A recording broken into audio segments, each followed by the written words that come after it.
Video en Resistencia, soy Federico Cruz, su brujo de lujo o brujo de cabecera. Vamos a dar inicio a otro ejercicio de comunicación entre su brujo, o sea, yo y ustedes que van a mi consulta.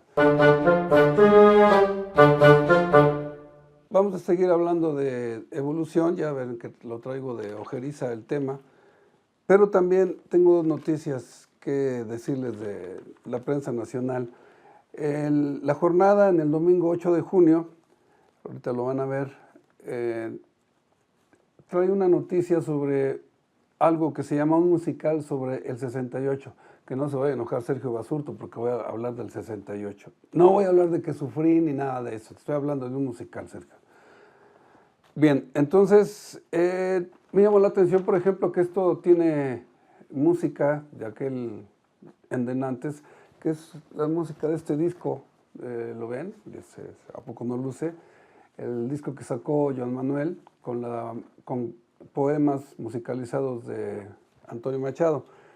Bien, pero fíjense que hay una cosa que me llamó mucho la atención, y esto tiene que ver con los universitarios en general, los que le llamamos los de nuestra máxima casa de estudios. Hay una cosa que me parece importante aclarar sobre el proceder en la cultura, en la dar clase, en la investigación, que para mí es como se divide nuestra Universidad Nacional Autónoma de México entre los que hicieron la prepa, que vienen de prepa nacional, o los SHs, y entre los que entran del Colegio de Madrid, o sea, de varios, Colegio Alemán, etcétera, que hicieron la prepa particular, y eso divide muy, diría yo, muy significativamente lo que es la universidad. O sea, fíjense nada más lo que estoy leyendo.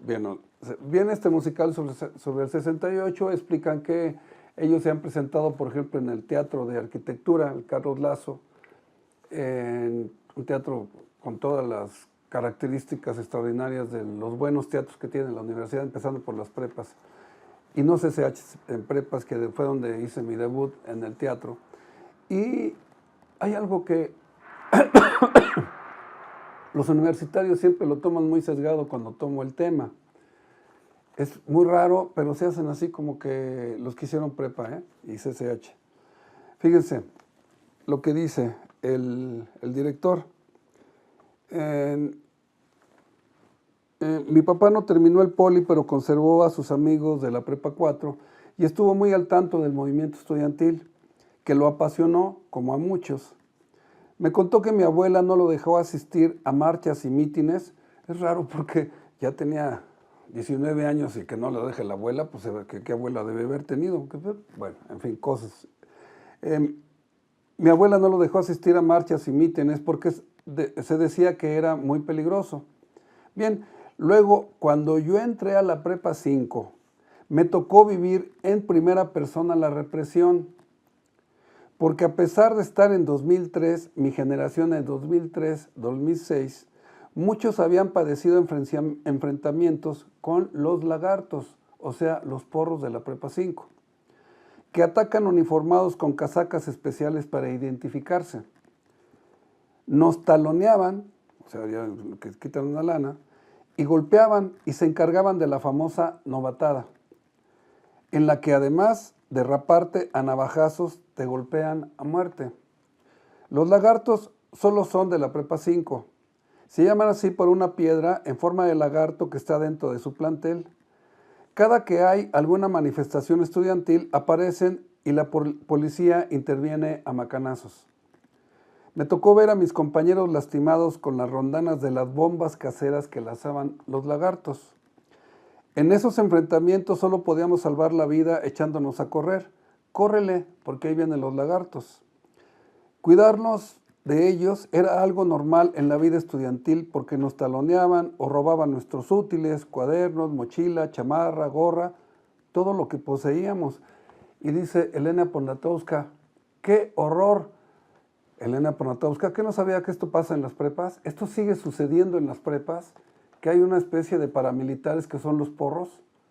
¿Por qué los universitarios sesgan esta información Créanme que es la primera vez que escucho algo en un medio de comunicación y en una obra de teatro que se habla de los porros, porque generalmente ustedes conocen a algún universitario que les platique la vida de las prepas y los SHs y se darán cuenta cómo existe esto. Y sin embargo no se habla. Es curioso, ¿no les parece? Pero en fin, yo por eso tenía que hablar de esto, no de mi intervención en el 68, pero esto es un cáncer que tiene nuestra Universidad Nacional. No digamos los universitarios, los profesores, los directivos, no hablan de este problema. En fin, se ve que es un problema que va a tener para mucho. Bien, la segunda es, hay un personaje que me llama mucho la atención y estoy consultando el Reforma. No se enojen, no se enojen. Trae esta información importante en la sección de cultura. Ya sé que a mí no me gusta personalmente leer el Reforma porque nada pasa bien en este país. Nada, nada. Desde la 4T no hay ninguna noticia buena en el país. Y cansa. En fin, se ve que traen el pleito casado. Bien, entonces, fíjense, está mencionando a Benjamin Sander, que es director de la Orquesta Filarmónica Juvenil de Boston. Ofrece en su página web clases virtuales de modo gratuito. Acérquese a su filosofía, dicen. Fíjense nada más cómo cada semana, dice Sander, practicamos los principios de la posibilidad, o sea, de llevar a cabo con jóvenes que están tocando música clásica. Ahí plantea que dar una A no es una calificación, sino un acto de confianza. Es decirle al joven, ya eres excelente, actúa como tal. Son prácticas simples pero difíciles. Cada ensayo es una oportunidad para entrenar no solo la técnica musical, sino la capacidad de escuchar, colaborar, responder a otro. Llegan con la cabeza en las tareas, las competencias, el estrés cotidiano, pero la música los eleva. Al final del ensayo caminan como si flotaran. Un científico que vino a observarlos dijo, esto es un milagro, y tenía razón. Lo que puede hacer la música, sobre todo cuando hay gente que les digo como Benjamin Sander, que aparte de ser uno de los principales directores en el mundo, puede él dedicar a la educación de los jóvenes en música de calidad.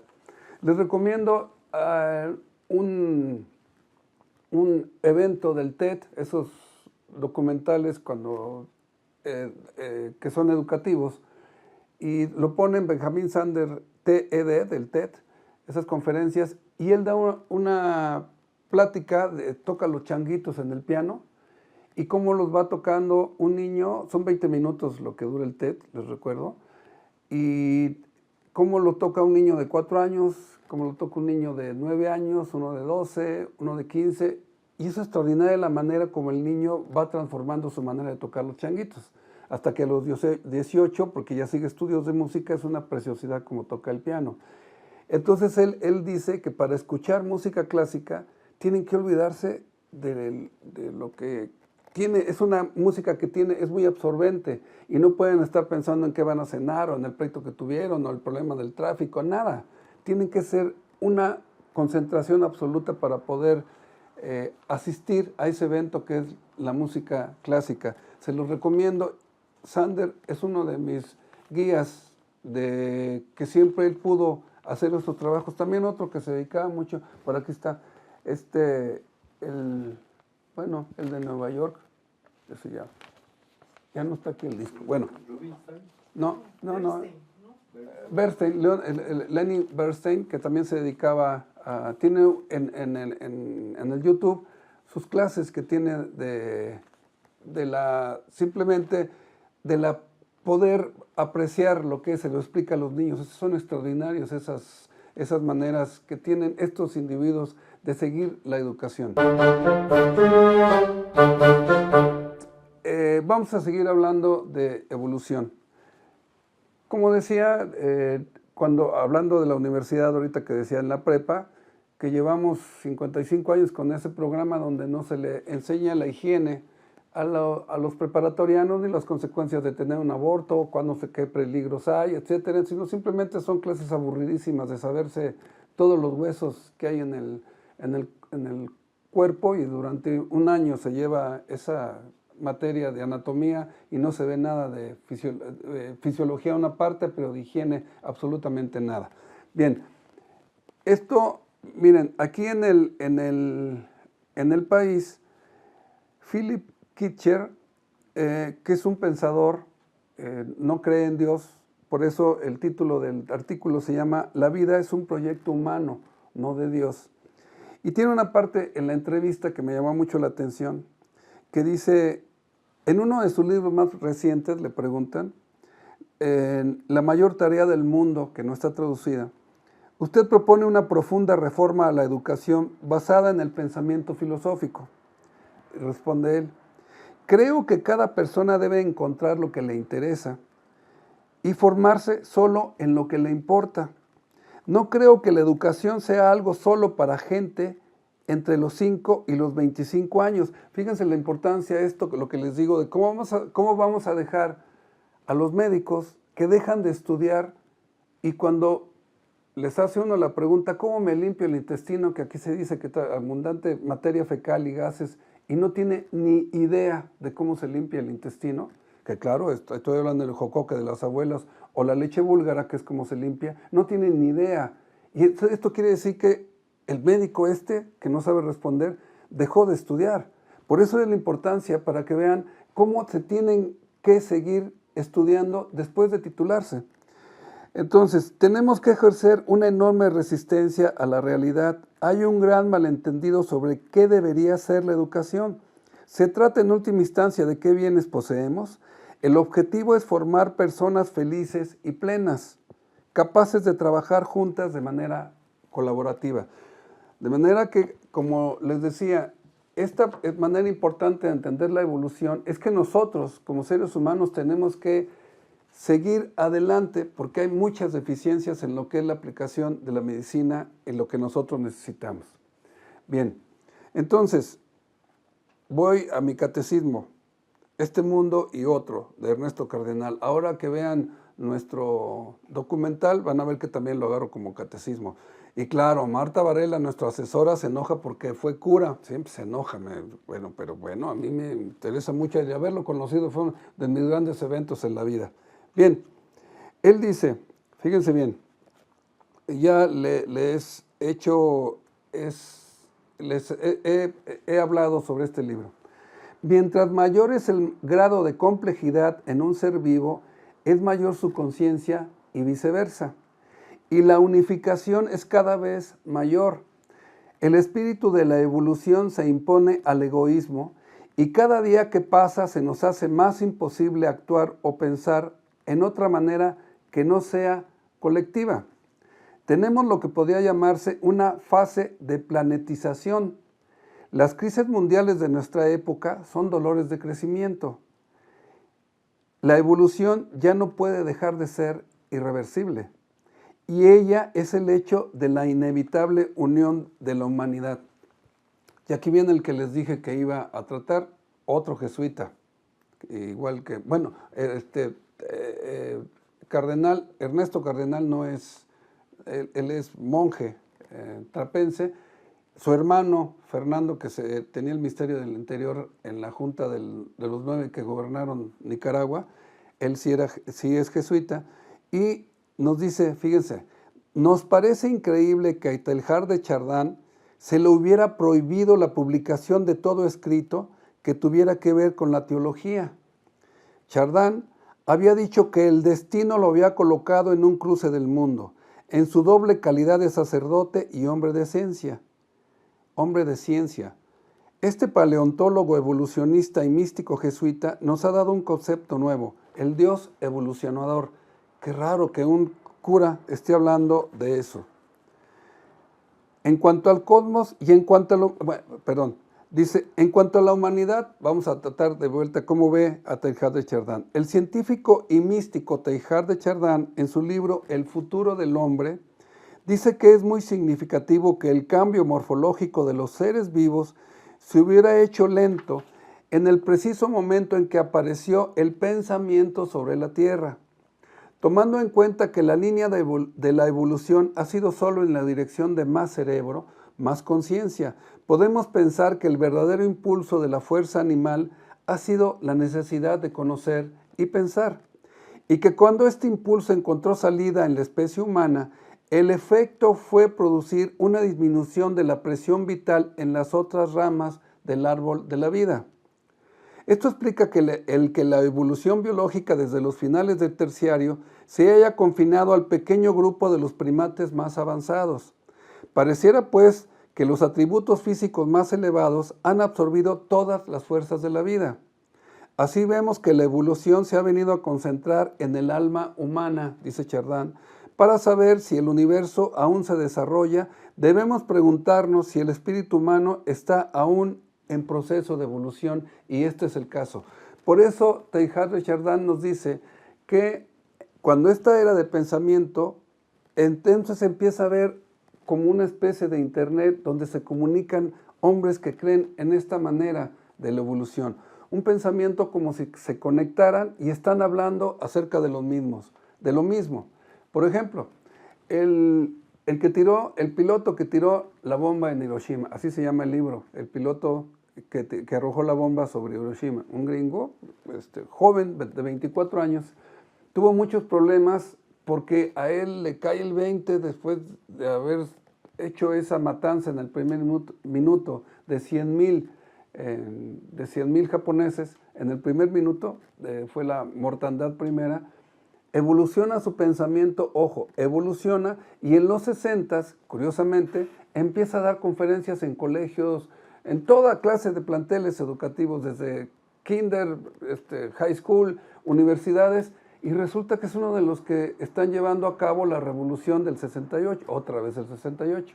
Bien, este tipo de personaje es muy peligroso para lo que está diciendo de lo que él sabe. Entonces lo apresan, así ya ven como el Wikileaks, el gobierno de Estados Unidos lo apresa, y una serie de personajes de los que habla Teilhard de Chardin llegan a la conclusión que la única manera de poderlo salvar a él, porque es una conciencia del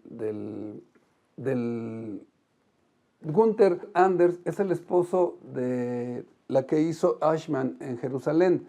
Hannah Arendt estuvieron un tiempo casados allá en Estados Unidos, y él es uno de los que promueve que ciertas personalidades, a lo que se refería Teilhard de Chardin, son los que logran sacar al piloto de Estados Unidos. ¿Y cómo lo pueden sacar? Lo tienen que declarar loco. Pero él tiene prohibidas las visitas, entonces siempre encontraron la manera de comunicarse con él, de que se hiciera loco. El problema estuvo que cuando ya lo pueden sacar de Estados Unidos, fue una operación extraordinariamente fina para poderlo sacar de Estados Unidos, y anda por ahí, en algún lugar del mundo. Anda por ahí, ojo, en algún lugar del mundo. Entonces hubo toda una ubicación en el mundo de personajes como estos que lograron sacarlo. El problema es que después de 2 años de estar fingiéndose loco, le costó mucho trabajo regresar a la realidad. En fin, esto es lo que a mí me interesa que entendamos por evolución, que se va entendiendo que el pensamiento cada vez arroja mayor luz sobre lo que nosotros podemos tener en nuestra estadía aquí en la Tierra. Y una cosa importante es cuando se presenta el dolor. Es cuando tenemos que tomar algún analgésico potentísimo para quitar el dolor y no ver que, por ejemplo, cómo se determina, vuelvo a tomar el tema. El hecho de que nosotros estemos en México, eso determina las enfermedades que vamos a tener. Eso tiene que quedar muy claro, y eso siempre lo aclaro en mis pláticas de inicio de consulta. Esos problemas de estómago que siempre tenemos los mexicanos es porque hay alguna autoridad, del color que sea, que no está cumpliendo con su labor de revisar la comida que hacen en los restaurantes, o la señora de las quecas de la esquina. Entonces el médico, el gastroenterólogo, cuando ve que hay amibas, entonces pone su cara de sabio y dice: ¿come usted afuera? Pero por favor, en una ciudad donde hay que hacer periodos de transporte de 2 horas de ida y 2 horas de regreso, se tiene que comer afuera. Y entonces así como que, mira, qué novedad que usted me esté diciendo esto. Por eso a todos los pacientes que vean, ojo, todos tengo que desparasitarlos, porque ya parece, como decía el libro famoso de las amibas, enemigos invisibles de Adolfo Palomo, que es un investigador de la universidad. Sí, ya por eso nuestras compañeras, no, esas están a lo que te truje y siempre nos dan muchos problemas de estómago. Ahí alguien no está cumpliendo su trabajo. Vamos a presumir lo de Angélica Poema, Angélica Franco. Bueno, ya me gusta decirte a ti, Angélica Poema. De las cosas que me mandó, ¿se acuerdan? La semana pasada, miren, lo que me manda, el Rincón del Deleite, porque hoy vamos a comer, fíjense bien, ahorita les publico, va a haber mole con pollo, vamos a tener chicharrón en salsa verde y vamos a tener, ¿qué más? Bueno, ya les dije lo principal, pero miren, le vamos a poner un marquito para poder, gracias por ya dedicarle a esto nuestro nombre. Voy a leer en la próxima también el escrito que me mandaste. Gracias, Angélica, por tus regalos, por tu caligrafía y por tu atención a los platillos extraordinarios, tortillas echadas a mano, hay pulquito y espérenme, es que me están faltando dos. Longaniza de Toluca, deliciosa con papas en salsa verde y esos son los platillos que vamos a disfrutar, nuestros frijolitos y nuestra sopa. Gracias, Angélica. Este ya es el nombre de nuestra cocina donde vamos a disfrutar. Bien, ahora vamos a ver, Yaya, en tu sección de la anticocina, como dijiste la vez pasada, pues a mí como que no me gustó, ¿cómo fue que dijo? No me gustó, no. No me gusta con un ingrediente, le puse otro y quedó muy rico. Sí, que no de lo que le debe poner a las tortitas estas que nos dio, que se ven deliciosas ahí cuando las remoja, y dice, pues a mí no me gusta, así le puse otra cosa. En fin, a ver ahora, ¿qué noticias nos traes? Adelante, Yaya. Hola, Brujo, hola, comunidad en Resistencia. Para esta viernera preparé la salsita que acompaña el falafel. Es una salsita con kefir. Los ingredientes son perejil, ajo, sal, jugo de un limón, kefir y una cucharadita cafetera de tahini. También lleva comino, pero pues como les mencioné la viernera pasada, a mí no me gusta, entonces no se lo incluí. Pero pues ahí si quieren ponérselo, adelante. Para esta receta hay dos recetas que hay que preparar antes. Una es el tahini y la otra es el kefir. El del kefir a mí se me antojaba, pero no alcancé a hacerlo, se me antojaba hacer jocoque. Filtrarlo, sacarle el suero y que quedara más cremosito, más espesito. Pero bueno, no me alcanzó el tiempo, pero ahí les dejo el dato por si quieren. Y el tahini, ese es las semillas de sésamo doradas, como, pues sí, al fuego, doradas al fuego y luego licuadas. Se hace una pastita y eso es el tahini.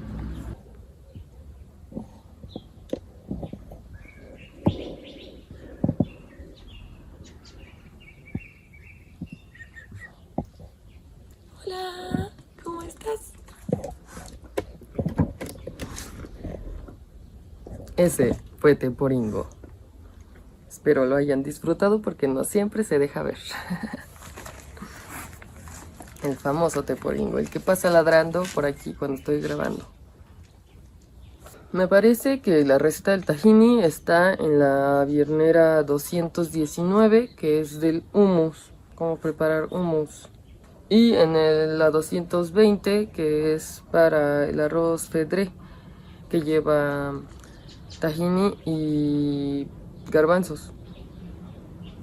Entonces en esas dos podemos encontrar las recetas relacionadas. Listo. Ya teniendo los ingredientes casi listos, pues nada más hay que meterlos a un vaso para procesarlo. O a una licuadora. Ya metemos el perejil,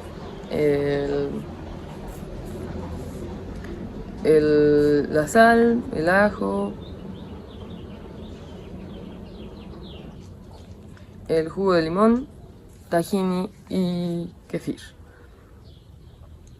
Lo licuamos y ya está, listo. Para poder sumergir las bolitas de falafel en la salsita esta de yogurt, queda deliciosa, deliciosa. Y si se hacen una ensaladita aparte, perfecto. Yo lo he visto que luego lo usan como para acompañar un platillo, pero en realidad es muy muy delicioso. Yo creo que pues yo me llené con unas 6 bolitas. Entonces, y yo creo que me pasé. Entonces, es una comida completa. Espero que la hayan disfrutado. Nos vemos la siguiente viernera y bonito fin de semana. Eso que donde remojas el falafel y que haces esa salsita, eso se ve una delicia. Espero que ya en la próxima comida del Rincón del Deleite ya podamos tener eso con esa salsita donde se remoja el falafel. Gracias, Yaya. Ahora vamos a ver a Julia y lo que haya leído. Ya huele a beca, está cerca la beca de la isla, que así le llaman en Europa a Inglaterra. Adelante. Muchas gracias, Federico, y muy bonito viernes para todos y para todas. Espero que se le estén pasando muy bien.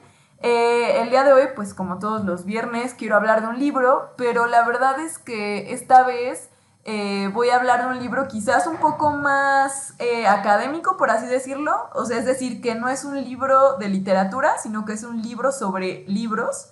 Ya hablaremos un poco más de eso.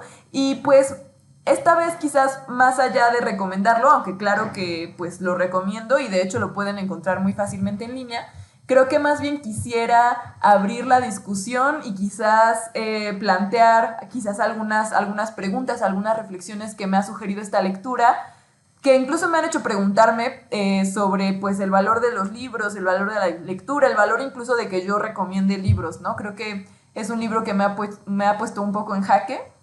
Me estoy refiriendo a un libro llamado A la sombra de los libros, Lectura, Mercado y Vida Pública, de Fernando Escalante. Que bueno, les digo que este libro no es necesariamente literario o de literatura, porque pues Fernando Escalante no es un escritor de literatura, él es un investigador sociólogo, él trabaja en el Colmex, en la licenciatura en Relaciones Internacionales, y entonces él más bien hace libros que tienen que ver con reflexiones sociológicas y teóricas. Entonces este libro es muy interesante porque es un estudio sobre como los libros en la actualidad, o al menos en la actualidad de 2007, ¿no? Que igual y no ha pasado tanto tiempo, pero pues sí han cambiado muchas cosas en cómo se distribuye el libro, cómo se lee, cómo se piensa la literatura, quién está vendiendo libros, qué librerías existen, ¿no?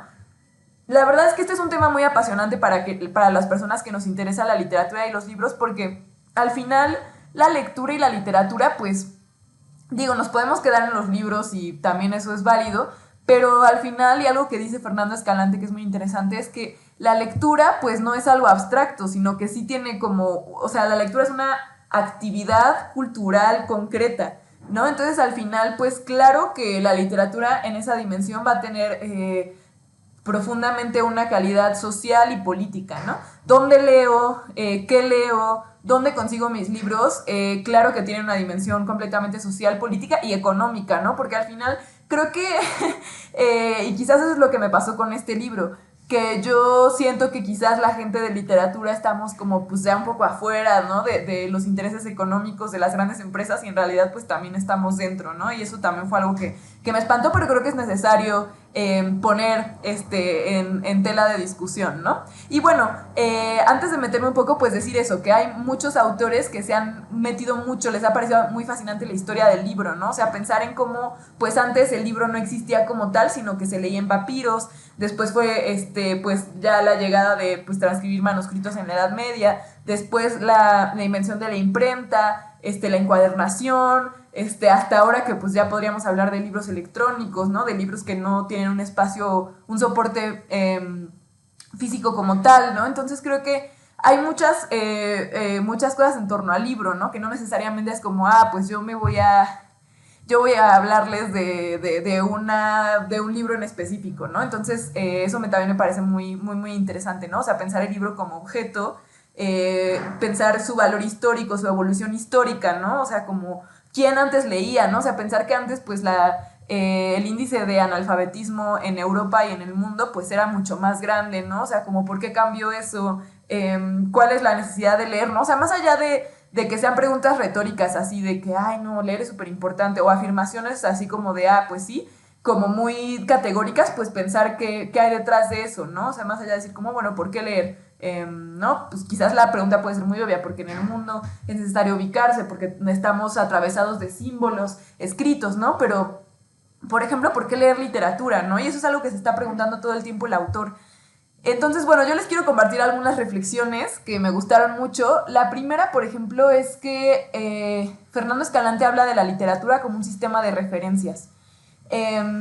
Y también divide a los lectores, él mismo dice que eso pues obviamente es una división como muy general, muy maniquea, pero que le funciona para intentar explicar los dos tipos de lectores principales, o bueno, tres, pero hay dos principales, que es el lector ocasional, el lector habitual y el gran lector, ¿no? Entonces dice, bueno, es que a ver, un lector habitual justamente es aquel que pues lee con constancia, pero no solo eso, sino que entiende la literatura como un sistema de referencias. Por ejemplo, pues si alguien ve una película que pues es una adaptación de Shakespeare, pues va a entender quizás ciertos guiños porque ya ha leído a Shakespeare, o si por ejemplo lee un libro y encuentra que hay como algunos guiños parecidos pues a las tragedias griegas, pues ahí ya está inserto en una conversación, ¿no? Y el lector habitual también, yo agregaría que en esta como contemporaneidad también entiende mucho como el trabajo editorial que se está haciendo. Por ejemplo, y eso es algo que yo pensaba, muchas veces cuando yo estoy en el metro, para mí es muy fácil identificar, pues justamente por la portada incluso, quién está leyendo pues un tipo de bestseller, ¿no? Estos libros que son como diría Fernando Escalante, literatura industrial, literatura ligera, que como que no exige mucho, ¿no? Estos libros como más... pues sí, como que tienen fórmulas, ¿no? O sea, diríamos como esta literatura juvenil, tipo, no sé, El verano en que me enamoré, incluso quizás podría ser el Código Da Vinci, Paulo Coelho, incluso Harry Potter, o sea, creo que está en un nivel un poco quizás más elevado, pero también, o sea, como estos libros como más mediáticos, ¿no? Y pues como que puedo identificarlo muy rápido, ¿no? Y también como que para mí, y eso pues también obviamente pregúntenme, como que también, como que aunque no he leído todos los grandes clásicos y a ciertos autores, como que entiendo, tengo un sistema de referencias que me permite saber ubicar ciertos autores que son muy importantes y quizás cuál fue su aporte. Y los lectores ocasionales son justo quienes quizás no compran muchos libros, pero pues justamente compran estos libros mucho más mediáticos que justamente pertenecen a las grandes empresas. Y eso como que me pareció muy fuerte porque al final Fernando Escalante hace un estudio de cómo a las grandes empresas que además o sea, por ejemplo, el Grupo Planeta, que es una gran empresa de libros, pues tiene muchísimos sellos. O sea, como que justamente estas empresas lo que hicieron fue absorber a otras editoriales y se quedaron con esos sellos. Entonces al final como que ellos tienen muchísimas ganancias. Y en Grupo Planeta, aunque pues quizás tal vez sí les interese como cierto nivel literario, les interesa vender. Y justamente eso quizás puede ser como contrario al gusto de leer, de tener una lectura pausada, de como estar más en calma con los libros que leemos, ¿no? Entonces al final estas grandes empresas lo que les importa justamente es como hacer publicidad, marketing para estos lectores ocasionales que quizás no están tan inscritos en el sistema de referencias, que van a comprar esos libros, ¿no? Entonces como que un poco la industria se apoya de eso. De como las novedades, ¿no? También hay una crítica muy constante a las novedades, a lo que está saliendo, ¿no? Y también hace unas reflexiones muy interesantes sobre como las bibliotecas, las librerías y, por ejemplo, los espacios donde una persona aprende o no el hábito de la lectura. Por ejemplo, puede ser la familia, puede ser la escuela, ¿no? Esos son como los más inmediatos, ¿no? claramente este libro está colmado de números que son muy abrumadores y además, bueno, son de los 90s y los 2000s. O sea, si ahorita Fernando Escalante se propusiera hacer la segunda parte, probablemente sería mucho más abrumador el número de libros que se imprimen, las novedades que hay al año en cada país, los índices de personas que pues no les interesa leer, la escolaridad, ¿no? O sea, hay muchos factores, ¿no? Pero bueno, justamente como que en México, pues en realidad hay muy pocas personas que posean una biblioteca personal como como en comparación, en grandes números, ¿no? Y no solo eso, porque pues la biblioteca pues puede estar ahí, sino que quizás tengan esta comodidad, esta desenvoltura para para estar cerca de los libros, ¿no? O sea, como si tú ves a tu mamá leer un libro, que creo que eso es algo que a mí me pasó, pues entonces te sientes en cercanía con los libros. Pero muchas veces cuando crecemos, pues las personas sienten como un miedo, se sienten abrumados en bibliotecas, en librerías, ni saben por dónde empezar, y eso es completamente normal, porque claramente que el estado de la lectura tiene mucho que ver con el estado político de México. O sea, tampoco podemos decir como, ay, ¿por qué será que en México se lee mucho menos y hay menos librerías que en el Reino Unido? No, pues claro que hay como un sistema que hace que todo sea más complejo, ¿no? Como que mi interés no es como que haya juicios morales de por qué o no tener una biblioteca, de por qué o no leer desde temprana edad, sino que es un fenómeno muy interesante, ¿no? También, por ejemplo, uno pensaría, bueno, la escuela te ayuda, ¿no? Pero en realidad, aunque sí hay una relación, y lo dice Fernando Escalante, entre la escolaridad y la lectura, pues hay mucha gente que pues ha estudiado y no le interesa leer, ¿no? Entonces no necesariamente son como van de la mano, ¿no? O sea, como que sí hay una relevancia, pero no es garantía de nada. Eso es lo que dice Fernando Escalante, ¿no? Y pues al final están como pues las bibliotecas y las librerías, ¿no? Esos espacios que tendrían que aportarnos cierto conocimiento, pero en realidad en México pues hay muy pocas bibliotecas estatales. Yo pensaría que ya más desde que se publicó el libro de Fernando Escalante, y también se analiza esa extraña figura que son las librerías, porque pues al final sí es como un espacio cultural, pero pues también al final es un espacio de consumo, ¿no? O sea, y como que habla también de ciertas librerías que son cadenas, pues tipo Gandhi, tipo El Péndulo, tipo El Sótano, que pues al final, aunque pues sí quizás sea más loable, pues no sé, pasar tu tarde en una biblioteca que en un Bershka, al final pues sí está el sentido de negocio y de querer vender, ¿no? Y se habla también de cómo por 2007 como que había en realidad muy pocas librerías, incluso con la figura del librero que te recomendaba, que eso es algo que se ha perdido mucho. Al final, quien te atiende en la Gandhi es una persona que no necesariamente tiene conocimiento de libros, no tendría por qué tenerlo, pero en realidad como que ha cambiado mucho la dinámica en las librerías, ¿no? Y bueno, eso creo que quizás sí ha cambiado un poco. Creo que en México hay, o al menos en la Ciudad de México, no, también en algunos estados de la República, creo que se ha apostado cada vez más por librerías independientes, ¿no? Pienso en El Desastre, en Polilla Librería, en La Fiera, en Morelia está La Cosecha, en Jalapa está El Entusiasmo. O sea, sí hay esfuerzos de como librerías independientes con editoriales independientes, que creo que eso también es algo que ha florecido. Creo que en estos últimos años han florecido las editoriales independientes frente a estos grandes consorcios, frente a estas grandes empresas, y creo que también hay que ponerles mucha atención a ellas, sin descuidar también los clásicos, porque es cierto que muchas editoriales independientes, aunque no sean las malas del cuento, a veces pues sí hay como una sobreproducción que a mí me abruma a veces, y prefiero sí como que también volver la mirada hacia esos autores que quizás puedan ser demandantes, pero les juro que recompensan muchísimo, ¿no? Entonces, bueno, ya me pasé un poco de tiempo, pero creo que era importante como pensar en eso, en la literatura, no solo como una actividad abstracta que nos hace mejores personas y que todos deberíamos de leer, porque pues no es cierto, no necesariamente es algo que le va a apasionar a todo mundo. Y al final pues sí, quizás la lectura pues tiene que ver con muchos factores que alguien se vuelva lector. Justamente Fernando Escalante compara dos grandes figuras. Una de ellas es James Baldwin, un autor que pues él nació en el Harlem en un contexto muy pobre donde sus padres no leían, y una maestra fue quien lo acercó a la lectura y se volvió el gran escritor que es. Y pues hay otros casos como Sergio Pitol, que pues era como de una familia más aristocrática que siempre estuvo cercana a los libros. Entonces hay muchos factores. Claramente la familia tiene mucho que ver, pero eso pues tampoco es garantía de nada, ¿no? Y algo que también dice Fernando Escalante, ya para terminar, es que antes la lectura sí daba cierto estatus. Y creo que aquí, o sea, creo que actualmente también, o sea, como que sí la gente como que se siente, o sea, si le preguntas sus libros sí habla de eso, pero siento que lo que dice Fernando Escalante es que ahora la lectura y los lectores habituales tienen un lugar mucho más marginal, como que antes sí estaban más al centro y ahora ya no importa tanto, ¿no? O sea, como que importa más, por ejemplo, que la gente que tiene dinero en México, pues hable de dinero, ¿no? O sea, hay mucha gente con muchos recursos en México que pues no le interesa ya la lectura, cosa que era un poco diferente en los siglos pasados, como que sí había un sentido de la alta cultura por más elitista que fuera, ¿no?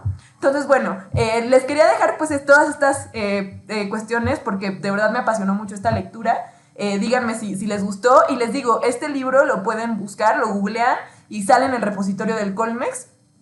Entonces, pues ahí lo pueden checar. La verdad es que es una lectura, para ser académica, es muy fluida, muy, muy rápida. Entonces, pues muchas gracias por su atención y nos vemos muy, muy pronto.